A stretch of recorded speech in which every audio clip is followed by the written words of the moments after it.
Hi అండి. మనం పులిహోర చేసుకోవాలంటే కొంచెం ప్రాసెస్ అవుతుంది కదండి. కానీ ఇలా పులిహోర పేస్ట్ ఒక్కసారి మనం చేసి పెట్టుకున్నామంటే ఎప్పుడు కావాలంటే అప్పుడు మనం రైస్ వండుకొని పులిహోర కలుపుకోవచ్చండి.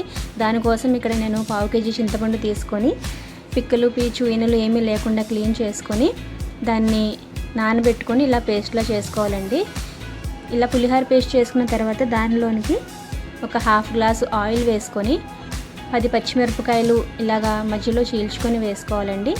అలాగే 4 టీ స్పూన్ల ఉప్పు, 2 టీ స్పూన్ల పసుపు వేసుకోవాలండి. అలాగే రుచికి కొంచెం బెల్లం వేసుకుంటే పులిహోర చాలా కమ్మగా ఉంటుందండి. కొంచెం బెల్లం కూడా వేసుకొని ఇవన్నీ కూడా మిక్స్ చేసుకొని స్టవ్ మీద పెట్టుకొని కొంచెం బాగా ఉడికించుకోవాలండి. చింతపండు అనేది బాగా ఉడకాలండి. పచ్చిమిరపకాయలు కూడా చూసారు కదా ఇలా ట్రాన్స్పరెంట్గా అవ్వాలండి. ఆయిల్ ఇలా పైకి తేలిందంటే మనకి చింతపండు ఉడికినట్టేనండి.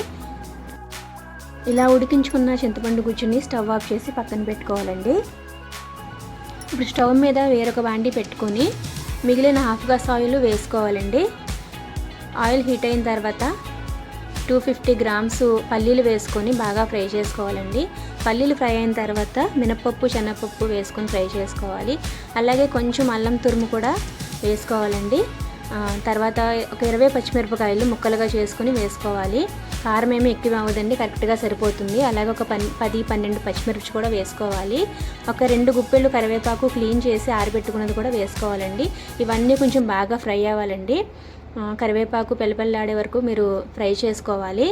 ఇలా ఫ్రై అయిన దాంట్లో మనం ముందుగా ఉడికించుకున్న చింతపండు గుజ్జును కూడా వేసుకొని మొత్తం అంతా మిక్స్ చేసి ఒక 2 మినిట్స్ పాటు కుక్ చేసుకుంటే మనకి పులిహోర పేస్ట్ అనేది రెడీ అయిపోతుందండి.